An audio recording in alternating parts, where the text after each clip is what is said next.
कक्षा 8वीं के प्यारे भाइयों बहनों, पिछले दिनों आपने रमाबाई के बारे में पढ़ा था, है ना। रमाबाई पंडिता रमाबाई सरस्वती कहलाने लगी। उन्होंने विधवाओं को शिक्षित करने के लिए शारदा सदन नामक आश्रम व स्कूल भी खोला। ये चाहती थी कि महिलाओं की सामाजिक और राजनीतिक जीवन में भी खुलकर भाग ले, है ना।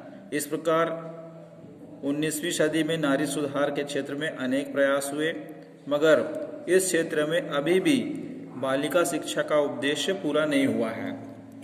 ठीक है, अब आगे देखते हैं। अवंतिका ने फिर पूछा, स्कूल में क्लास चल रही थी। अवंतिका ने दीदी से पूछा कि क्या सुधारकों ने जाति प्रथा को भी मिटाने का प्रयास किया था क्या? तो दीदी ने कहा, हाँ, जाति प्रथा के कारण समाज उच्च जाति और निम्न जाति के दो वर्गों में बंट गया था। निम्न जाति वालों को मंदिर जाने नहीं दिया जाता था, या निम्न जाति वाले मंदिर नहीं जा सकते थे। वे कुएं से पानी नहीं भर सकते थे। उन्हें तुच्छ समझा जाता था। तुच्छ मतलब कम समझा जाता था, छोटा समझा जाता था, है ना।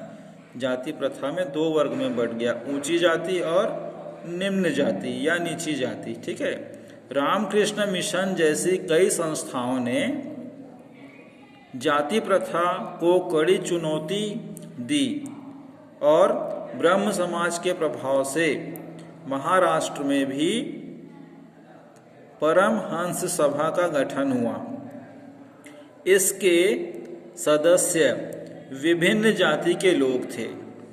ठीक है, परमहंस सभा का गठन हुआ जिसमें विभिन्न जाति के लोग उसके सदस्य हुआ करते थे। इसकी बैठकें रूढ़िवादियों के डर से गुप्त रूप से की जाती थी, है ना। लेकिन इनका उद्देश्य क्या था? किसी प्रकार से जाति प्रथा को खत्म किया जाए। लेकिन पुराने मानने वाले परंपरावादी लोग जो थे, रूढ़िवादी लोग जो पुरानी बातों पर विश्वास करते थे, उनसे डर कर इनकी जो बैठकें होती थी वो सुनसान इलाके में अलग से रखी जाती थी, जहां उनका प्रभाव या लोग न पहुंच सकें। ठीक है, सन 1865 में इसका पुनर्गठन हुआ। सन 1865 में इसका पुनर्गठन हुआ और प्रार्थना समाज के रूप में किया गया। ठीक है, 1865 में परमहंस सभा का पुनर्गठन हुआ और उसे प्रार्थना सभा के रूप में शुरू किया गया, जिसके प्रमुख नेता थे महादेव गोविंद रानाडे। उनके प्रमुख नेता का नाम है, ठीक है, प्रार्थना समाज के। उन्होंने जाति भेदभाव, जातिगत भेदभाव और छुआछूत की घोर निंदा की। घोर निंदा की मतलब बहुत ज़्यादा निंदा की मतलब बुराई की। जो जातिगत भेदभाव करते हैं या जो छुआछूत करते हैं, उनकी बहुत बुराई की। ठीक है, माली जाति में जन्म लेने वाले ज्योतिबा फुले ने तो निम्न जाति के उद्धार के लिए अपना सारा जीवन लगा दिया।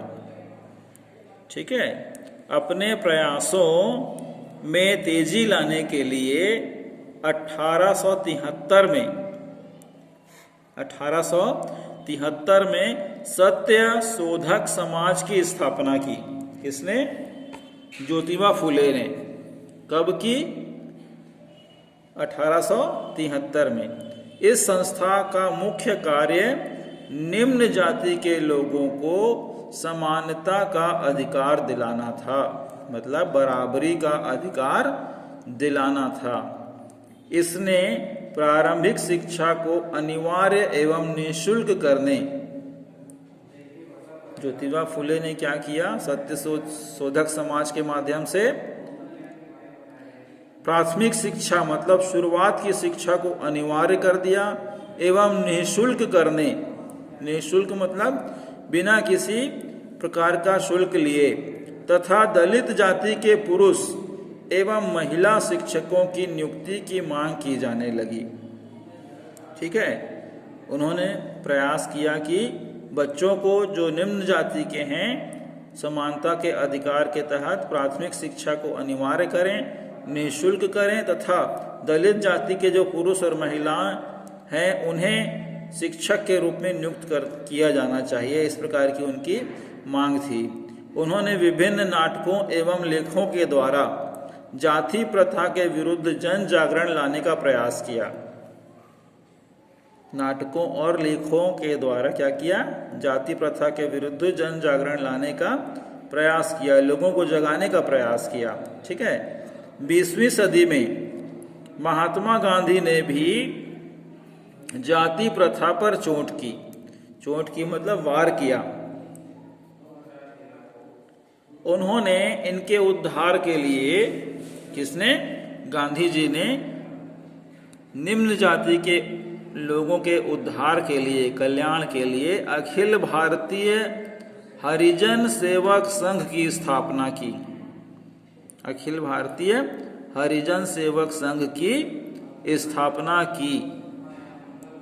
हमारे छत्तीसगढ़ में भी इन जातियों के उद्धार के लिए पंडित सुंदरलाल शर्मा ने अनेक प्रयास किए। छत्तीसगढ़ में किसने प्रयास किया? निम्न जाति के लोगों के कल्याण के लिए पंडित सुंदरलाल शर्मा ने अनेक प्रयास किए। उन्होंने सभी जातियों के लोगों को जनेऊ धारण करवाया तथा राजिम के राजीव लोचन मंदिर में प्रवेश दिलाया। किसने? पंडित सुंदरलाल शर्मा ने सभी लोगों को जनेऊ धारण भी करवाया। और राजिम में एक मंदिर है राजीव लोचन, उस मंदिर में निम्न जाति के लोगों को उस समय प्रवेश नहीं दिया जाता था। तो इन्होंने प्रयास किया कि सभी को मंदिर में प्रवेश मिलना चाहिए। ठीक है, ये हमारे छत्तीसगढ़ के सुंदरलाल शर्मा जी हैं। ठीक है, उन्हीं के बारे में अभी आपको थोड़ा सा बता रहा था। ठीक है, चलिए अगला पेज देखते हैं। अगले पेज में क्या बता रहे हैं जाति प्रथा के लिए? महाराष्ट्र के डॉक्टर भीमराव अंबेडकर, कहाँ के? महाराष्ट्र के डॉक्टर भीमराव अंबेडकर ने कठिन परिश्रम से इंग्लैंड में कानून की उच्च शिक्षा प्राप्त की और भारत लौटने पर स्वयं को निम्न जाति के उद्धार के लिए समर्पित कर दिया। मतलब इन्होंने भी अपना पूरा जीवन निम्न जाति के कल्याण के लिए लगा दिया। ठीक है, वे मानते थे कि निम्न जातियों को अपने उद्धार के लिए, उनका मानना था कि निम्न जातियों अगर अपना उद्धार चाहते हैं, अपना कल्याण चाहते हैं, तो शिक्षित और संगठित होना चाहिए, उन्हें पढ़ना लिखना चाहिए और एकता बनाई रखनी चाहिए। ये डॉक्टर भीमराव अंबेडकर जी का मानना था। उनको राजनीतिक भागीदारी भी करनी चाहिए। ठीक है, अपने कल्याण के लिए, समाज के विकास के लिए राजनीति में भी हिस्सा लेना चाहिए। ठीक है, अतः उन्होंने निम्न जाति के लोगों के लिए अलग से निर्वाचन की मांग की, अलग से चुनाव कराने की मांग की। भारत के संविधान निर्माण में इनका महत्वपूर्ण योगदान था। भारत में जो संविधान बना उनमें डॉक्टर भीमराव अंबेडकर जी का महत्वपूर्ण योगदान था, मतलब सहयोग था। इस प्रकार अनेक भारतीय समाज सुधारकों के विभिन्न प्रयासों से निम्न वर्ग के लोगों की सामाजिक स्थिति में भी सुधार दिखाई देने लगा। ठीक है, समझ में आ रहा है? ना आए तो पूछ लिया करो। ठीक है, अगर नंबर नहीं है तो अपनी क्लास टीचर से नंबर लेकर पूछ लिया करो, है ना। लेकिन पढ़ना जरूरी है, वीडियो सुनना जरूरी है। ठीक है, इसलिए आपको स्कूल से पुस्तकें दी जाती हैं ताकि आप घर पे उसका पढ़ाई करें, और सुबह सुबह पढ़ाई करेंगे तो ज़्यादा अच्छा रहता है ना। परंतु आगे देखेंगे, परंतु जाति प्रथा को पूरी तरह से समाप्त करने के लिए आज भी समाज में पर्याप्त जन जागरण की जरूरत है। आज भी कहीं कहीं पे ऐसा महसूस होता है, ऐसा लगता है, खासकर मेरे विचार से गांव में, छोटी बस्तियों में, है ना, इस प्रकार की व्यवस्था देखी जाती है। इसलिए क्या बोला है यहाँ पर, जाति प्रथा को पूरी तरीके से समाप्त करने के लिए आज भी समाज में पर्याप्त जन जागरण की जरूरत है। यद्यपि सामाजिक एवं धार्मिक सुधार आंदोलन का प्रभाव शहरों तक ही सीमित रहा, तथापि सुधारवादियों का ध्यान पूरे देश को एक नए विचार से आधुनिक बनाने पर था। ठीक है, ऐसा माना जाता है कि सामाजिक और आधार्मिक सुधार का जो आंदोलन था वो शहरों तक सीमित था, लेकिन जो सुधारवादी लोग थे, जैसे ज्योतिबा फुले, राजा राम मोहन राय, है ना, दयानंद सरस्वती, है ना, पंडिता रमाबाई सरस्वती, आर्य समाज के दयानंद जी, है ना, सुंदरलाल शर्मा जी छत्तीसगढ़ के, महात्मा गांधी जी, और हमारे संत शिरोमणि जिसे हम बाबा भी कहते हैं,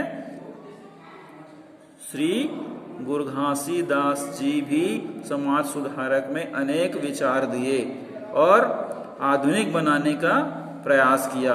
सिर्फ अपने क्षेत्र में नहीं, पूरे देश में भी अपने विचार देकर सुधार में अपनी भूमिका, अपना समय, अपना जीवन लगाए रखा।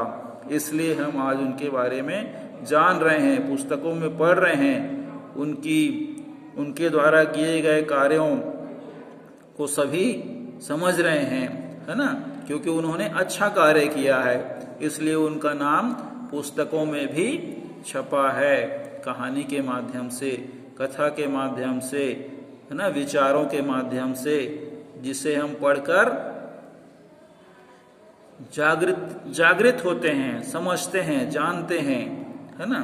तो इस प्रकार से आपका जो अध्याय है यहाँ पर पूर्ण होता है। यहाँ पर कुछ खाली स्थान दिए हुए हैं, इन खाली स्थान को आप भर लीजिएगा, लिख लीजिएगा, ठीक है। इन सब खाली स्थानों का कहीं न कहीं पे पुस्तक में दिया हुआ है, फिर भी मैं आपको बता देता हूँ। शारदा एक्ट 1929 के द्वारा खाली स्थान पर रोक लगाई गई, ठीक है। तो हमने पाठ में बताया था, शारदा एक्ट 1929 के द्वारा बाल विवाह पर रोक लगाई गई। खाली स्थान में क्या आएगा, बाल विवाह पर रोक लगाई गई, ठीक है। दूसरा देखिएगा, सती प्रथा को बंद कराने वाले समाज सुधारक खाली स्थान थे, ठीक है। जैसा कि हमने पूर्व में पुस्तक में पढ़ चुके हैं, सती प्रथा को बंद कराने के लिए सबसे पहले आगे आए, उनका नाम था राजा राम मोहन राय। क्या नाम था, राजा राम मोहन राय, ठीक है। अब देखिए तीसरा प्रश्न, आंध्र प्रदेश के एक प्रसिद्ध समाज सुधारक खाली स्थान थे। तो हमने पुस्तक में पढ़ा था कि आंध्र प्रदेश के एक समाज सुधारक थे जिनका नाम था वीरे सलिंगम। क्या नाम था, वीरे सलिंगम। तो यहाँ पर खाली स्थान में क्या आएगा, वीरे सलिंगम। नहीं लिखते बन रहा हो तो आप पुस्तक में देख लीजिएगा वीरे सलिंगम कहाँ लिखा है, ठीक है, मिल जाएगा आपको। उसके बाद दिया है, खाली स्थान ने अखिल भारतीय हरिजन सेवक संघ की स्थापना की। अभी अभी मैंने आपको बताया था कि महात्मा गांधी ने, किसने, महात्मा गांधी ने अखिल भारतीय हरिजन सेवक संघ की स्थापना की। तो खाली स्थान में क्या आएगा, महात्मा गांधी। छत्तीसगढ़ में निम्न वर्ग की स्थिति को सुधारने का कार्य खाली स्थान ने किया, इसे भी मैंने अभी बताया आपको, ठीक है। तो इसमें आएगा पंडित सुंदरलाल शर्मा। क्या आएगा, पंडित सुंदरलाल शर्मा। उसके बाद देखिए अगला छठवां क्या बोल रहा है, मुरघासी दास जी का जन्म बलौदाबाजार जिले के खालिस्तान में हुआ। ठीक है, यहाँ पर गांव का नाम पूछ रहा है, कहाँ पर हुआ, जिले का नाम बता दिया बलौदाबाजार। ठीक है, अब कहाँ पर हुआ, तो उत्तर में हम लिखेंगे खालिस्तान में गिरौदपुरी। क्या लिखेंगे, गिरौदपुरी। तो खालिस्तान में क्या आएगा, गिरौदपुरी में उनका जन्म हुआ। अभी उनका त्यौहार भी मनाया जाने वाला है 18 दिसंबर को, है ना। वो गिरौदपुरी में बहुत बड़ा मेला लगता है, जहाँ सभी समाज के लोग और खासकर इनसे संबंधित समाज के लोग वहाँ पर घूमने जाते हैं, उनके दर्शन करने के लिए जाते हैं। ठीक है, तो आज के लिए इतना ही। अगले दिन भर फिर हम इसके बारे में आगे देखेंगे। उचित संबंध जोड़ो है और प्रश्नों के उत्तर है। ठीक है, इसको हम आपको अगले दिन बताएंगे। अपना ध्यान रखिए, स्वस्थ रहिए और खालिस्तान को फेयर कॉपी में लिख लेंगे। ठीक है, जिनका अक्षर अच्छा नहीं बन रहा है, देखिए पुस्तक में कैसे छत्तीसगढ़ लिखा है, कैसे आंध्र प्रदेश लिखा है ना, कैसे बलौदाबाजार लिखा है। तो उस राइटिंग को देखकर आप सुधार कर सकते हैं, है ना। रफ कॉपी में लिख कर देखिए, बार बार छत्तीसगढ़ लिखेंगे, फिर छत्तीसगढ़ लिखेंगे, थोड़ा सा सुधार हो जाएगा, है ना। तो प्रयास करना है और अपना ध्यान रखना है। ठीक है, ठीक।